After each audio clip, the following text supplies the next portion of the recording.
Əziz Dəyər TV izləyiciləri, hər birinizi mübarək Ramazan ayında xoş gördük. Ramazan ayınız mübarək olsun. Bugün Ramazan ayının birinci günüdür. Ramazan ayı bolluq, bərəkət, sevgi, rəhmət və şəfqətin ayıdır. Birlik və bərabərliyin ayıdır. Bu Ramazanda bir olacağıq, bərabər olacağıq inşallah. Ramazanla diriliş proqramının bu mövsümündə bir-birindən maraqlı, bir-birindən aktual mövzuları çox dəyərli qonaqlarımızla, elm adamlarımızla müzakirə edəcəyik. Bugünkü mövzumuz da çox aktual və hər birimizin bu haqda sualları olan çox maraqlı bir mövzu olacaq. İndi isə gözəl bir Qurani-Kərim tilabəti dinləyək, ondan sonra mövzumuzu çox dəyərli qonağımızla müzakirə edəcəyik.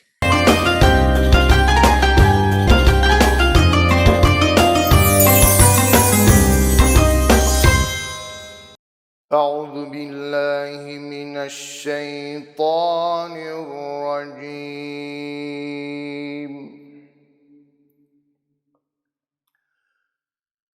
بسم الله الرحمن الرحيم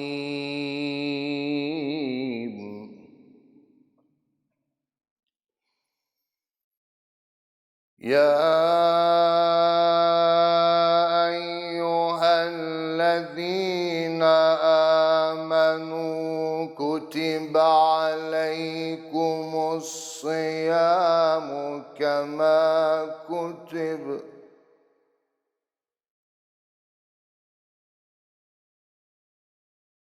كتب عليكم الصيام كما كتب على الذين من قبلكم لعلكم تتقون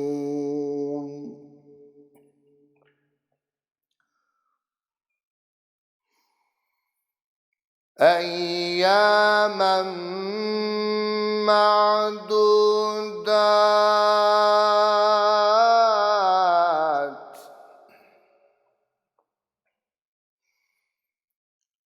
فمن كان منكم مريضا أو على سفر فعدة من أيام أخر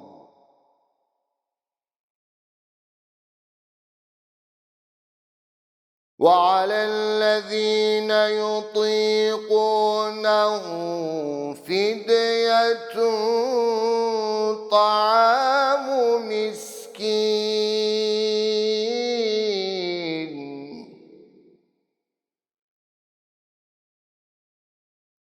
فمن تطوع خيرا فهو خير له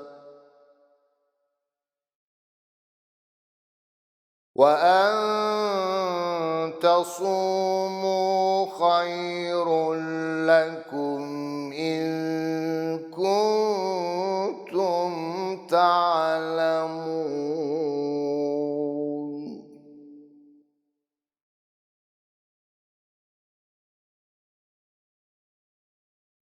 شهر رمضان الذي أنزل فيه القرآن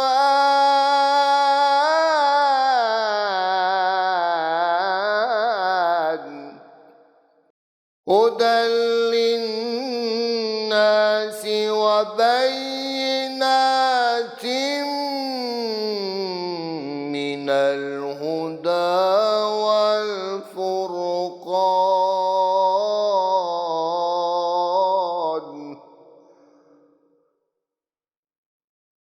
فمن شهد منكم الشهر فليصم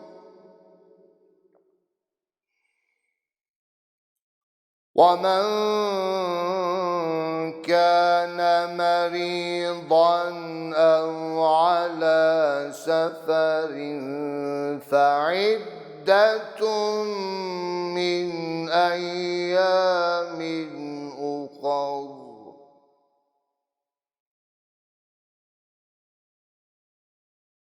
يريد الله بكم اليسر ولا يريد بكم العسر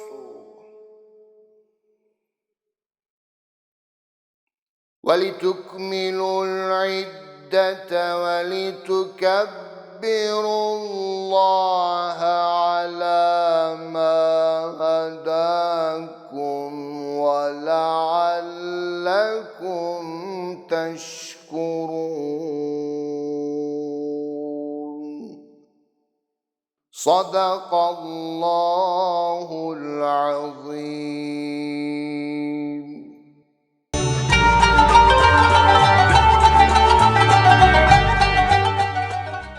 Əziz izləyicilərimiz, Ramazan ayı az yeməyin deyil, az israf etməyin ayıdır.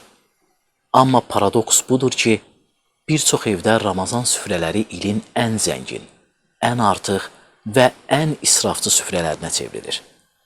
Halbuki oruc insanı azla kifayətlənməyə, ehtiyazla istəyə ayırmağa çağırır. Süfrədə azalma olduqca şuurda artım baş verir. Ramazan insana azla yaşamağı yox, ölçü ilə yaşamağı öyrədir. Bu ay bizi sorğuya çəkir. Ehtiyaclarımız mı çoxdur, yoxsa istəklərimiz mi nəzarətsizdir? Məhz bu sualları cavablandıracağıq bugün. Bugün Ramazan ayı və israfdan qurtuluş haqqında danışacağıq.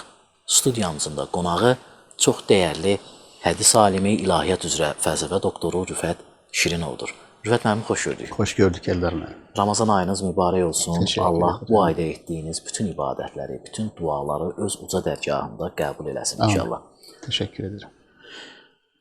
Rüfət müəllim, qeyd etdiyimiz kimi hər Ramazanda biz bu mövzuyla, bu aktual sualla qarşı-qarşıya qalırıq. Sözün həqiqi mənasında Ramazan ayı bizə daha azla yetinməyi, daha az yeməyi, daha az danışmağı, daha az günah etməyi öyrətdiyi halda, bəzi hallarda biz daha az yeməyin qarşısında daha çox yeməyi görürük. Yəni süfrələrdə, hətta iftar süfrələrində belə, sahur süfrələrində belə həddindən artıq qidalar, həddindən artıq bəlli bəzəkli süfrələrin şahidi oluruq.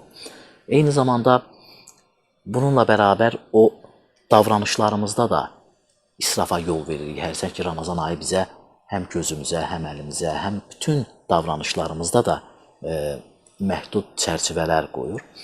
Bu mənada İslamda israf anlayışı necə izah olunur və sərhəddə hardan başlayır? Bismillahirrahmanirrahim. Elhamdülillahi Rabbil alemin. Ve salatu ve selamu ala Resulina Muhammed ve ala alihi ve sahbihi ecmain. Çox təşəkkür edirəm Eldar müəllim dəvətiniz üçün. Mən də fürsətdən istifadə edib bu ilki Ramazanımıza, dəyər TV izləyicilərimizə, bütün xalqımıza, millətimizə xeyirli, bərəkətli olmasını təmənni edirəm. Mövzu çox gözəl və yerində seçilib. İsraf və Ramazan əslində. Bunlar bəlkə də yan-yana qoyulmayacaq mövzulardır, amma əfsuslar olsun ki, yaşadığımız həyat biz bunun ikisinin iç-içə deyək, bir-birinə belə necə deyək, yapışdığını görürük.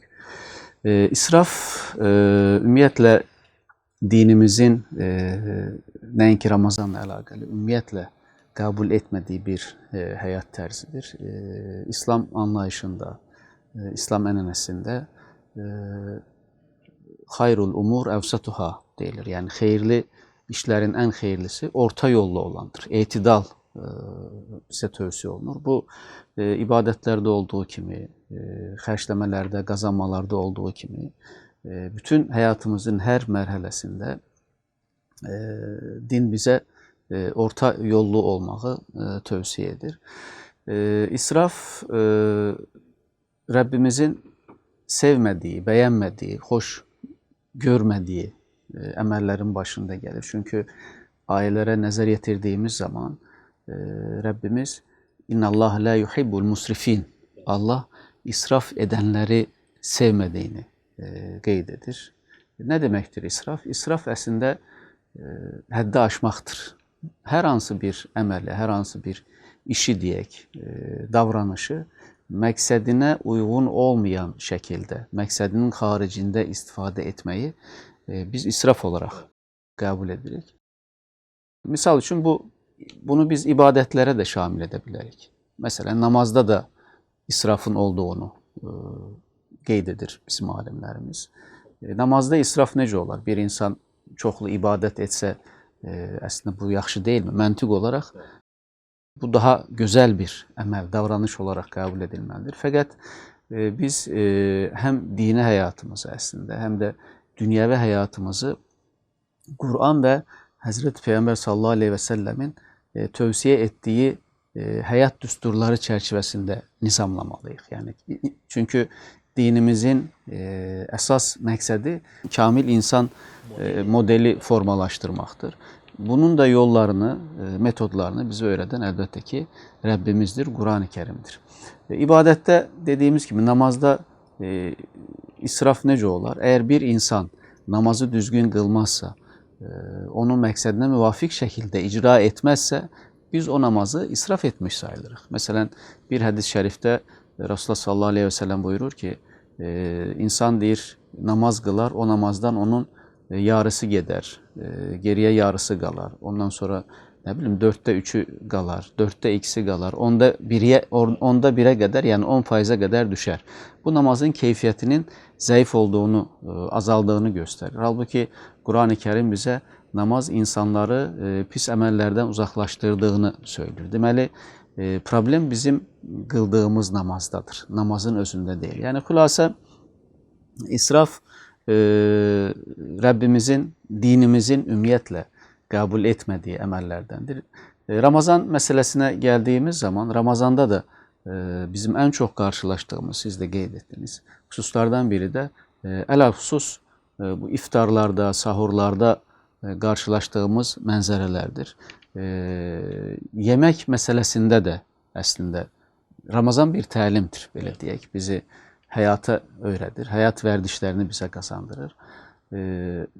Bugün otel, deyək ki, restoranlarda və ya çox dəbdəbəli restoranlarda çox zəngin insanların, sadəcə zəngin insanların dəvət edildiyi və süfrədə, belə ifadə edək, bir quş südünün əksik olduğu süfrələr İslamın uyğun görmədiyi iftar süfrələrdir. Çünki iftarda əlbəttə ki, insan, belə deyək, öz cömərtliyini, səxavətliyini göstərmək istəyər. Fəqət din bizə bunun israf edilməsini qadağan edir. İsraf əslində cömərtliklə qarışdırılan bir anlayışdır.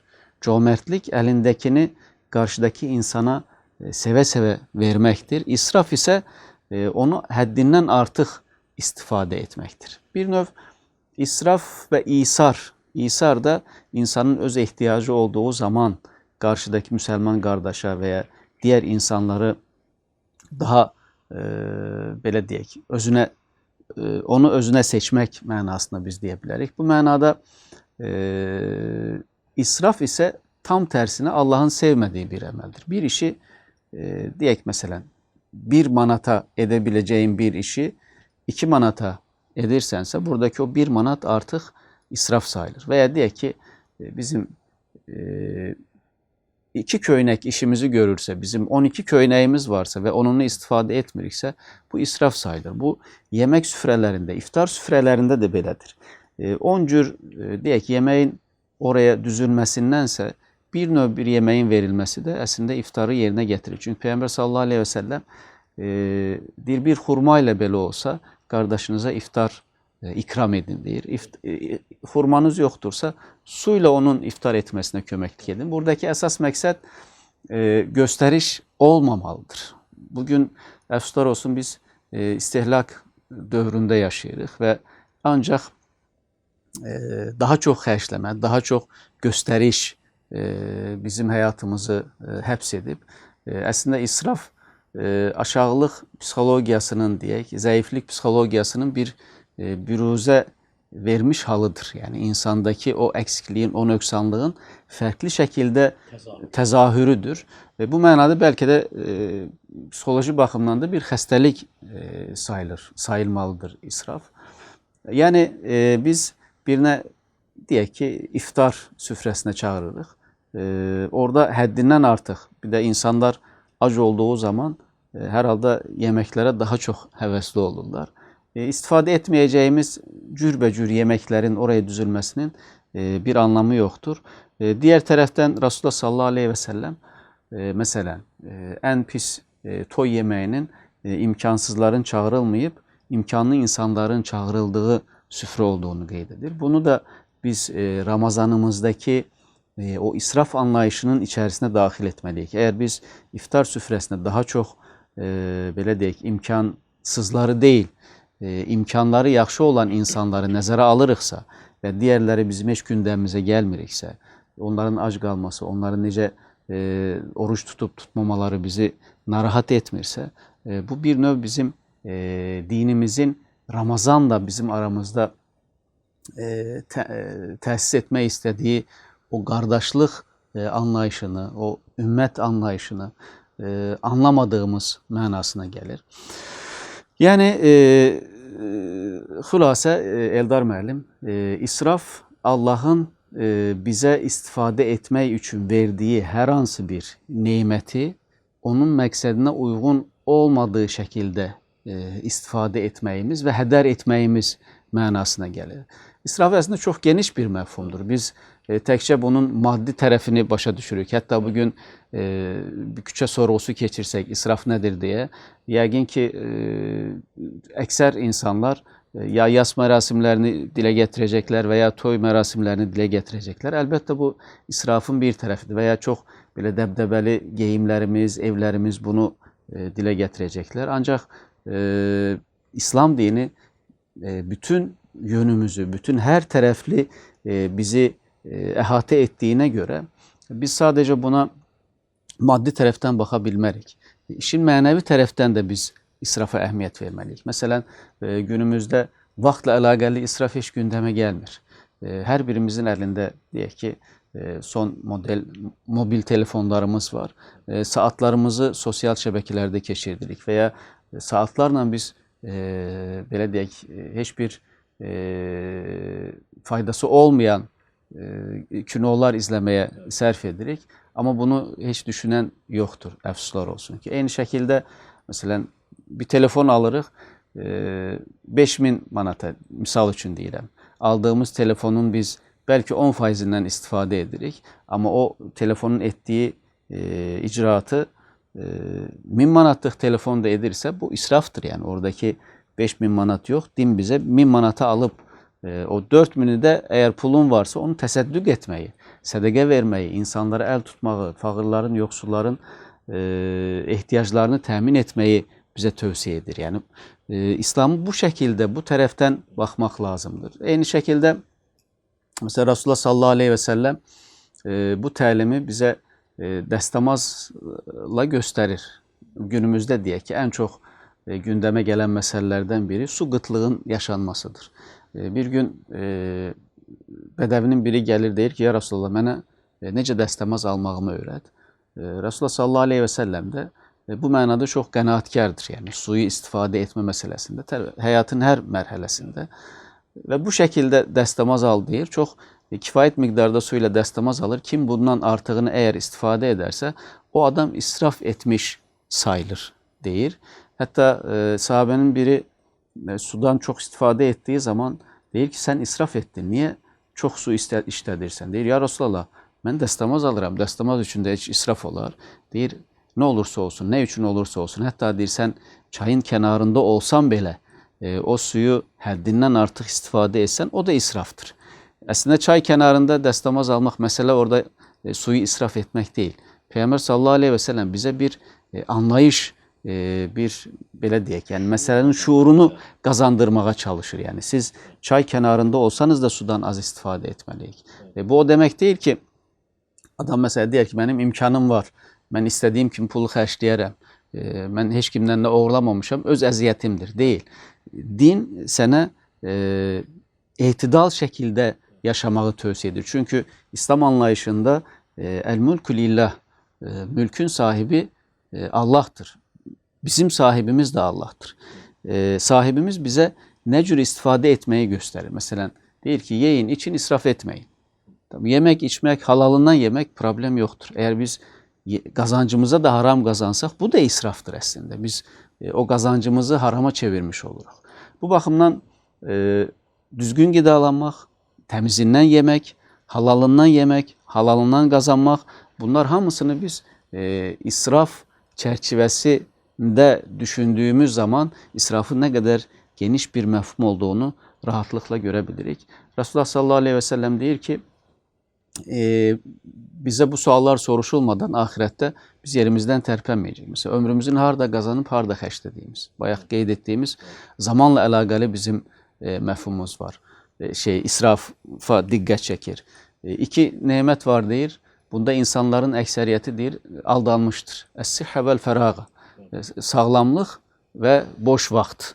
Mesela biz öz bədənimizə qarşı da israfçı yanaşa bilmərik. Nə deməkdir? Həddindən artıq aç saxlamaq olmaz bədənimizi. Həddindən artıq doyurmaq da olmaz. Hətta bir rəvayətdə yenə Resulullah sallallahu aleyhi ve sellem buyurur ki, insanın deyir, mədəsindən daha bir pis qab yoxdur doldurduğu deyir. Halbuki deyir, insan deyir, belini doğrultacaq deyir, bir iki lokma yemek onun için kifayətdir. Bütün xəstəliklərin baxırıq ki, bugün temel əsas səbəbi İslam mühitində Müslüman həyatını yaşayan bir insanın artıq çəki problemi olmalı deyil. Çünki Peygamberimiz sallallahu aleyhi ve sellem həddindən artıq yeməkdən də çəkindirir. Yəni bu da israfa giren bir mühittir.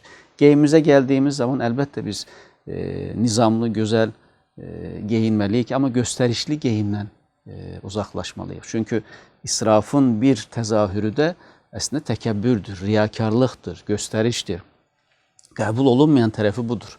Yoksa Allah güzeldir, güzeli sever. Hatta bir defa imkanı yerinde olan diyek bir bedevi gelir, üstü başı çok dağınık. Resulullah sallallahu aleyhi ve sellem ona karşı çıkır. Deyir, bu adamın imkanı var. Allah deyir, o verdiği nimeti bəndəsinin üzerinde görmeyinden xoşhal olur, xoşlanır. Deməli biz nimet belə deyək, Allah bize kazancımızı bol veribsə, biz onu üstümüzde gösterebilərik.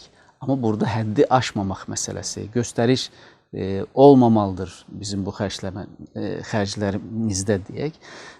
Xülasə biz bütün hayatımızın her mərhələsində, ibadetlerimizde, ondan sonra xərcləmələrimizdə, hatta sədəqələrimizdə belə Resulullah sallallahu aleyhi ve sellem israftan çəkindirir. Sahabenin biri gəlir deyir, ya Resulullah, mən malımın hamısını deyir, insanlara paylamaq istəyirəm. Resulullah ona imkan vermir. Deyir ki, bu qədərini deyək, 1/3 en son ona icazə verir. 1/3 payını paylayabilirsən, diğerlerini ailene ayırmalısan. Yani mən istədim, belə oldu. Mən həddindən, məsələn, namazımızda biz deyək, 2 dənə səcdəmiz var. Ben daha çok ibadet edim, 3-4 səcdə edim, değil. Din bize neyi ne cür öğredipse, o şekilde eğer hayatımıza tatbik edersek biz kamil Müslüman olmuş oluruz. Dinin həqiqətini anlamış oluruz. Yoksa bizim tuttuğumuz oruç bizi deyək ki, israftan uzaklaştırmırsa, deməli biz sadece az qalmışıq. Çünkü yine Resulullah sallallahu aleyhi ve sellem buyurur, yalan danışmaktan, yalan işleri terk etmediği müddetçe deyir, sizden birinizin ac qalmasına Allah'ın ihtiyacı yoktur. Deməli biz orucu sadece belə deyək, ya adet olarak, ya pəhriz olarak veya mən də tutum həvəsiyle tutmaktan daha çok bir terbiyevi bir üsul, bir yol olarak bakıp biz orucumuzu, Ramazanımızı ihya etmeliyiz. Bu sefer bakın mesela biz indi yeni Ramazana başlamış olduk. Sahurlara kalkacağız, iftarlara edeceğiz. Bu anlayışla baktığımız zaman mesela yuxumuzu israf etmeyek ne demektir? Ne az yatmak olmaz veya çok yatmak bazen olur. İnsan biz tələbəyikən də əfsuslar olsun onu eləyirdik. Səhərə kimi boş danış, səhər sahurunu elə, bir də iftara yarım saat, 1 saat qalmış oyan. Ondan sonra da mən orucu tutmuş oldum. Əlbəttə ki, onun orucu ilə əziyyət çəkərək gündəlik halalından qazancını qazanan, ondan sonra ibadətlərini eləyən, Quranını oxuyan, namazlarını qılan bir insanın, vaxtında qılan bir insanın orucu, Ramazanı bir-birindən mütləq fərqlənəcək. Biz bu şuurla əgər oruç tutsaq, növbəti orucu Ramazan üçün darıxacağıq. Biz onu gözləməyə çalışacağıq. Amma yox, bu niyyət yoxdursa, ondan sonra 11 ayın sultanı Ramazan olmur. Diğer 11 ay sultan olmuş olur. Ramazan ise kenarda qalmış olur. Hocam, qeyd elədiyiniz kimi çox önəmli məsələlərdir. İsraf mövzusu İslam dinində həm Quran-ı Kərimdə, həm Peyğəmbər sallallahu əleyhi və səlləm həyatına nəzər yetirdiyimiz zaman israf mövzusu ən aktual mövzulardan və üzərində durulan və önəmlə durulan mövzulardan biridir. İbn Sinanın öz xəstələrinə tövsiyə etdiyi 3 metod var ki, həm fiziki sağlamlıq üçün, həm də psixoloji sağlamlıq üçün bu bir fərdin həyatında çox önəmlidir. Bunlardan birincisi qillətut taamdır. İkincisi qillətun mənamdır. Üçüncüsü də qillətul kəlamdır. Bəli. Burada qidanı azaltmaq, yəni yeməyi azaltmaq, yuxunu azaltmaq və kəlama, boş-boş danışmağı azaltmaq. Yəqin ki, bu nəzərdə tutulur. Çünki başımıza gələn çox müsibətlər dilimizdən qaynaqlanır. Kiminsə xətrinə dəyirsən, kiminsə haqqında nəsə bir söz deyirsən, həm bu dünyada müsibətləri var, həm axirət dünyasında. Bu mənada orada önəmli bir məsələ də qeyd etdiyiniz kimi İslam dini hər şeydə orta nöqtəni və israfdan yayınmağı tövsiyə edir. Psixoloji nöqteyi nəzərdən də hadisəni dəyərləndirdiyimiz zaman baxırıq ki, insan bir şeyi çox etməyə meyillidirsə, çoxun sonu yoxdur. Çox davamlı olaraq sonsuzluğa doğru gedir. Və insan olmaqdan çıxır. İslam dini məhz çalışır ki, insan öz insanlığından çıxmasın əslində israf edərək.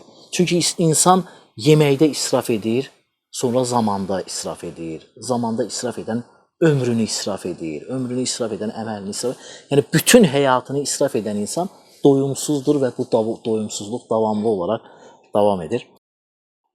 Oruc ibadətinin, xüsusilə bu Ramazan ayı içərisində, Ramazan ayının ilk günündəyik, Rüfət müəllim. Yəni, bu Ramazan ayı bizə əslində ömrümüzün də israfdan uzaqlaşdırılmasını təlqin edir, belə düşünürəm. Siz bu gün izləyicilərimizə bu Ramazan ayında, çünki Ramazan ayı eyni zamanda insanları pis vərdişlərindən də uzaqlaşdırır. Pis vərdişlər də əslində insanın öz bədənini israf etməsidir. Yəni, Ramazan ayı elə bir müddətdir ki, bax, elə bu gündən sonra bizim bu ayın sonuna qədər bir 30 günlük müddətimiz var. Bu 30 gün içərisində biz fürsətdən istifadə edib pis vərdişlərimizdən də uzaqlaşa bilərik. Yaxşı vərdişlər də qazana bilərik. Yəni, bu israf mövzusunu danışırıq. Orucun əsas məqsədlərindən biri məhz israf vərdişlərini tərbiyə etməkdirmi, deyə bilərikmi? Ramazan əslində bir məktəbdir. Həqiqətən, yəni bayaq da qeyd etdiyim kimi, biz əgər müəyyən zərərli vərdişlərimizi bir kənara qoymasaq, bizim üçün qalan aclıqdır. Hətta Rasulullah sallallahu aleyhi ve sellem buyurur ki, necə namaz qılanlar var, onun üçün ancaq qalan yorulmaqdır, yəni yoxsuz qalmaqdır. Bu mənada əlbəttə ki, bütün ibadətlərin əslində ortaya qoymaq istədiyi əsas məqsəd, Rəbbimiz bizi ibadətlərlə əsas gətirmək istədiyi o nöqtə əhsən-i təqvim dediyimiz, yəni insanı kamil insan səviyyəsinə gətirməkdir. Və bunun insan olaraq ən son zirvə nöqtəsi Rasulullah sallallahu aleyhi və səlləmdir. Əgər bizim ibadətimiz, deyək ki, oruçdan biz danışırıq, Ramazanda tutduğumuz oruçlar bizi yalan danışmaqdan, qul haqqına girməkdən, qeybətdən xüsusilə də, ondan sonra həsəddən, paxıllıqdan uzaqlaşdırmırsa, biz o oruç bizim üçün sadəcə əfsuslar olsun ki, aclıqdan ibarət oldu. Əlbəttə, burada mən onu eləmirəm, orucu tutmayım demək deyil.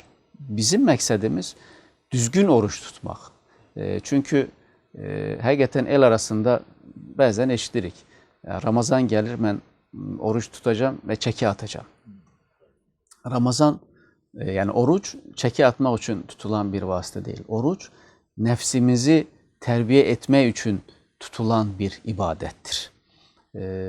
Çünki bizim iki düşmənimiz var əslində, belə deyək, dırnaq içində. Biri şeytandır, biri də nəfsimizdir. Bunlar bir-birinin dostudurlar. Bizim kamillik yolumuzda, insanın kamillik yolunda qurulan veya duran bizim manilərimizdir. Biz bunların ikisinin də öhdəsindən gəlmək məcburiyyətindəyik. Nəfsimizi necə tərbiyə edəcəyik? Nəfsi ölməsin. Hamımızın nəfsi var. 15 yaşındakı cavanın nəfsi də var. 75 yaşındakı qocanın nəfsi də var. Biri bəlkə deyək günahları daha rahat icra edir, digərləri o günahları icra edə bilmir, amma nəfs onu istəyir. Bu mənada nəfsimizi tərbiyə etmənin ən önəmli təlim metodu dinimiz bizə oruc olaraq göstərir. Bu əslində baxın şeylərdə də bəzən tibbi deyək sağlamlıq üçün də bir çox xəstəliklərə qarşı siz də qeyd etdiniz. Bizə müəyyən pəhrizlərin tutulması tövsiyə olunur. Oruç tutun, səhhət tapın deyir Rasulullah sallallahu aleyhi ve sellem. Biz əslində ibadət məqsədi ilə orucumuzu tuttuğumuz zaman biz fiziki olaraq da əslində sağlamlıq qazanırıq. Bu əslində həkimlərin işidir. Mən onun təfərrüatını bilmirəm. Daha doğrusu həkimlər qədər bilmirəm. O onların sahəsidir. Amma biz əgər niyyətimizi Allah rızası üçün etdikdən sonra Allah'ın bir əmri olduğu üçün etdiyimiz zaman və bununla mən öz mənəvi kamilliyimi, daxili aləmimi inkişaf elətdirəcəm niyyəti ilə tutduğunuz zaman, o zaman oruc da səni tutur, səni harama baxmaqdan uzaqlaşdırır, sənin dilini yalan danışmaqdan uzaqlaşdırır, sənin ayağını uyğunsuz yerlərə getməkdən uzaqlaşdırır, sənin qulağını uyğun olmayan kəlamlar, uyğun olmayan söhbətlər, qeybətlər dinləməkdən uzaqlaşdırır və s. Bu səfər sən bütün vücudunla oruç tutmuş olursan. Əslində dinimizin bizdən tələb etdiyi oruc budur. Sadəcə mədəmizə tutturmaq deyil, qəlbimizə də biz oruç tutturacağıq, dilimizə də oruç tutturacağıq. Bu səfər biz kamillik səviyyəsinə gəlmiş oluruq. Bu səfər bizə orucluq zövq verməyə başlayır. Yoxsa iftarı gözləməyə çalışacağıq ki, iftara 1 saat qaldı, 2 saat qaldı. Əlbəttə, iftar da ayrı bir bayramdır. Yəni, onunla əlaqəli də Rasulullahın müəyyən müjdələri var. Amma hədəfimiz, məqsədimiz o olmalı deyil. Çünki bu İslam ədəbiyyatında Ələst bəzmi deyə ruhlar aləmindən bəhs olunur. İnsan xəlq edilmədən əvvəl ruhlarımız yaradılıb, hər birimizin. Allah onları müxatab alır, onlarla danışır ki, mən kiməm, siz kimsiniz? Ruhlarımız, deyək bizim ruhumuz, sən, mən də mənəm deyib. Yəni, Allaha belə pis çıxmasın, baş qaldırıb. Sonra Allahın əmri ilə ruhlarımız ac saxlanır. Və bu aclıq nəticəsində artıq ruhlarımız həqiqətən Rəbbimizin Rəbliyini qəbul edirlər. Bu səfər soruşanda sən bizim Rəbbimizsən, biz sənin qulunuq, bəndənik deyib. Hətta Rasulullah bir hədisində deyir ki, əgər bir insan bu evliliklə əlaqəli gəncləri, cavanları, imkan olanları evlənsin, imkan olmayanları da evləndirin. Əgər buna da fürsət yoxdursa, tez-tez oruç tutsun deyir. Çünki oruçluq həqiqətən insandakı müəyyən ehtirasları, müəyyən dünyəvi bəzi istəkləri, belə deyək, məhdudlaşdıran, azaldan bir təlim metodudur. Sizin sualınızın ümumi məzmununa gəldiyimiz zaman, əlbəttə ki, oruc bizi hər tərəfli mənən, maddən, fiziki olaraq da tərbiyə etməlidir. Bizim həyatımızda mütləq müsbət mənada fərqliliklər yaratmalıdır. Biz bunun üçün çalışmalıyıq. Hədəfimiz, məqsədimiz bu olmalıdır ki, biz bu oruc tutaraq həm israfdan uzaqlaşaq, əlbəttə ki, o zaman bizə çətin gəlmir. Çünki insanın nəfsi əgər tərbiyə olunmuyubsa, hər daim özünü göstərmə ehtiyacı hiss edir. O riyakarlıq tərbiyə olunmamış olur. Bu səfər bunu ya yeməklə eləyir, Allah qorusun, 100 nəfər iftara çağırarsan misal üçün. Amma səndəki o məqsəd, niyyət insanlara göstərişdirsə, qabını göstərməkdirsə, yeməyini göstərməkdirsə, məharətini göstərməkdirsə, sadəcə bundan ibarətdirsə, oradan sizə bir qazancı olmur. Amma bir nəfər çağırarsan, 3 nəfər çağırarsan, imkansız biridir. Onun könlünü xoş edərsən, çox mütəvazi deyək belə, könül alaraq ona yemək ikram edərsən əlində olandan, o sənə bəlkə də 1000 nəfərin verdiyi o 1000 nəfərə verilən iftarından daha çox savab qazanmış olar. Ona görə bu işdə niyyət də önəmlidir. Niyyətimizi xalisləşdirmək, gözəlləşdirmək, təmiz etmək məcburiyyətindəyik ki, o oruc bizim içimizdəki bizi tərbiyə etsin və təmizləndirsin.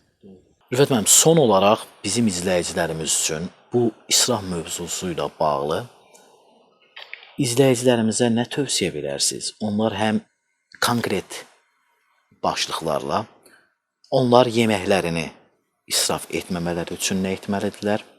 Zamanlarını israf etməmələri üçün nə etməlidirlər? Ömürlərini israf etməmələri üçün nə etməlidirlər? Və xüsusilə də bu Ramazan ayını israf etməmələri üçün nə etməlidirlər? Çox gözəl. Qısa konkret mən buna bu şəkildə cavab verə bilərəm. Həyatımızı, ömrümüzü, ibadətimizi, vaxtımızı israf etməmək üçün Allahın bizdən istədiyi şəkildə bunları icra etmək məcburiyyətindəyik. Bunu necə edəcəyik? Bunu Qur'an vasitəsilə edəcəyik. Qur'anı necə anlayacağıq? Qur'anı da Həzrəti Peyğəmbər vasitəsilə. Həzrəti Peyğəmbər həyatımızın hər mərhələsində bizim necə yaşayacağımızı yəni tətbiqi olaraq göstərir. Peyğəmbər sallallahu aleyhi və səlləm əslində imkanlı bir insan olub. Çünki Xədicə anamızla evləndiyi zaman ticarətə qurşanır və kifayət qədər imkanı var. Amma evində heç bir zaman dəbdəbəli bir həyat tərzi seçməyib. Bu imkanı olmadığı üçün deyil. Buna biz əslində zöhd həyatı deyirik. Biz zöhdü də fərqli başa düşürük. Zöhd ac qalmaq deyil. İmkanları uyğun şəkildə istifadə etməkdir. Məqsədinə uyğun istifadə etməkdir. Halalı harama çevirməməkdir. Məsələn, siz bayaq qeyd etdiyim kimi halal olan bir iftarı göstəriş niyyəti ilə etsəniz, bu harama çevrilmiş olur. Rəbbimiz deyir ki, birinə yaxşılıq etdiyiniz zaman onu üzə vurmayın. Üzə vurduğunuz zaman sizin etdiyiniz o yaxşılıq nə olur? Günaha çevrilmiş olur, harama çevrilmiş olur. Bu mənada əslində israfla düzgün həyat tərzi arasında çox incə bir, belə deyək, bir xət var. Bu xətti düzgün başa düşdüyünüz zaman sizin etdiyiniz yaxşılıqlar cömərtliyə çevrilir. Allah qatında cömert yazılırsınız, etdiyiniz savab olur. Bunun da yolu şübhəsiz ki, dinimizi ən gözəl şəkildə anlayan, ən gözəl şəkildə yaşayan Resulullah sallallahu aleyhi və səlləmin həyatındakı o həyat düsturlarını, həyat məntiqini, fəlsəfəsini düzgün anlayıb ona görə yaşamaqdır. Yoxsa biz kimi nümunə alacağıq? Nəfsimizi nümunə alacağıq. Nəfsimiz də bizi hər zaman günaha yönləndirir. Nəfsimizin köməkçisi şeytandır. Şeytan bizim yaxşı olmağımızı istəməz. Yaxşı göstərər, amma içini açdığınız zaman bəzən o məsələn deyək, yaxşı bir fındıq olur. Açırsınız, içi puç çıxır yəni. Bizim niyyətimizdə də, həyatımızda da Allah rızası olmasa, Allah qorusun, ahirətdə həyatımız puça çevrilmiş olacaq. Ona görə Allah həqiqətən Allahın sevgisini qazanmaqdırsa bu həyatda məqsədimiz, Allahın sevmədiyi israf edənlərdən olmamalıyıq. Yeyin, için, israf etməyin bizim həyatımızın ən baş ucunda durmalıdır deyə düşünürəm mən. Bunu da hər daim nəzərimizdən uzaqlaşdırmamalıyıq. Yəni çox xərcləmək, bahalı şeylər almaq, yəni buradakı israf həddindən və məqsədindən kənara istifadə etməkdir. Adam çox xərcləyər, Allah yolunda xərcləyər. Əgər o istək, hədəf, məqsəd, Allah rizası orada icra olunmursa, əfsuslar olsun ki, o israfa çevrilmiş olur. Çünki sümmə lətusəlunə yevmə izin anin naim. Allah bizə verdiyi nemətlərdən mütləq sorğu suala çevirəcək və Quran-ı Kerim yerə malı yığanların o maldan sorğu suala çəkiləcəyini soruşulur və biz bunu nə üçün yığırıq? Eğer ahirətimiz üçün, Allah üçün yığırıqsa, ondan düzgün istifadə etməliyik. Təşəkkür edirik Rüfət müəllim. Ümidvaram ki, izləyicilərimiz də bu mövzudan öz paylarını alırlar və hesab edirəm ki, bu Ramazan ayı həyatımızda olan o israflardan uzaqlaşmağımız üçün bir fürsət ayı olar. Bəli, burada bir şey də xatırladım mən. Bir statistik məlumat oxumuşdum. Çox əfsuslar olsun, üzülərək oxudum mən. Deyilir ki, zibil qablarına ən çox çörək atılan ay məhz Ramazan ayıdır. Bunu çox diqqət etmək lazımdır. Evimizdə çörəyi kifayət qədər birinci istifadə etmək və ya digər yeməkləri.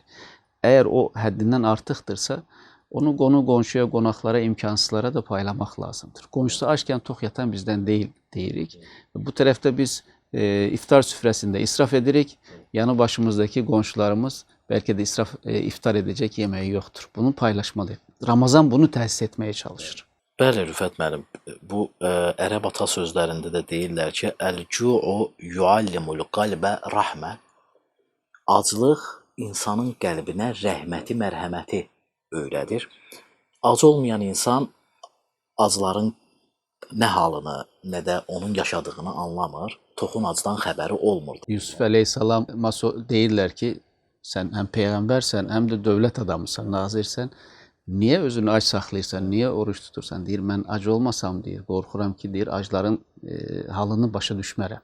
Həqiqətən bu belədir. Ramazan bu mənada acların halını empatiya qurma təlimidir. Əgər biz bunu sahurumuzla, iftarımızda 10 qat daha çox yemək yeyərək, israf edərək ediriksə, biz demək ki, o orucun əsas mahiyyətini tuta bilmərik. Tamamilə doğrudur. Yəni, burada demək istədiyim odur ki, yəni biz ac qalaraq əslində acların halını başa düşüb onlara yardım etməyi, əgər imkanımız varsa, sahib olduqlarımızı paylaşmağı öyrənməyimiz lazımdır. Və biz hesab edirik ki, ac qalırıq və iftar süfrələrində də daha çox yemək yeyə biləsirik. Amma bir şey unuduruq ki, hər birimiz də bununla rastlaşırıq. Hesab edirik ki, çox şey yeyəsirik, amma bir deyək, şorba bizim mədəmiz üçün kifayət edir və ya biraz da atışdırmalıqlar artıq kifayət edir ki, sənin o aclığın doysun. Çünki insanın nəfsi az şeylərlə də kifayətlənə bilirsən. Yəni, çox şeylər istəyə bilirsən. Biz əslində Mədinədə və ya Məkkədə o Ramazan süfrələrində görürük. 2 xurma, 1 udum su gün boyu sizi tox saxlayır həqiqətən.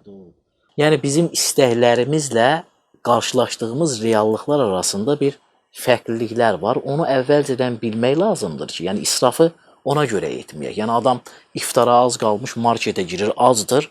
Ac mədə ilə marketə girdiyin zaman həddindən artıq çox alış-veriş edir insan. Yəni bu psixoloji araşdırmalar da bunu göstərir. Bu mənada çalışaq bu Ramazan ayında bu bilgiləri özümüzdə saxlayaq və bu bilgilərin kölgəsində bu Ramazan ayımızı daha verimli, daha səmərəli keçirək. Rüfət müəllim, sizə də öz təşəkkürümüzü bildiririk. Mən çox təşəkkür edirəm Eldar. Var olun, minnətdarıq. Çox dəyərli vaxtınızı bizimlə keçirdiniz. Bir daha Ramazan ayınız mübarək olsun inşallah. Ramazan ayının digər günlərində də inşallah çox aktual və maraqlı mövzularla birlikdə izləyicilərimizin qarşına çıxasıyıq inşallah. Bəli, əziz izləyicilərimiz, növbəti bir Ramazanla Diriliş proqramının sonuna gəldik. Ramazan bizə az yeməyə yox, yerində yeməyə öyrədir. Az xərcləməyə yox, məsuliyyətlə xərcləməyi təlqin edir. İsraf bitəndə bərəkət başlayır. İsrafdan qurtulan insan təkcə malını deyil, ruhunu da yüngülləşdirir. Bəlkə də Ramazanın bizdən istədiyi ən böyük dəyişiklik budur. Ehtiyacla istəyə ayıra bilmək. Əgər bu ay insana ölçü hissini qazandıra bilirsə, deməli məqsədinə çatır. Unutmayın ki, israfdan qurtuluş süfrədən yox, şuurdan başlayır. Gecəniz mübarək olsun.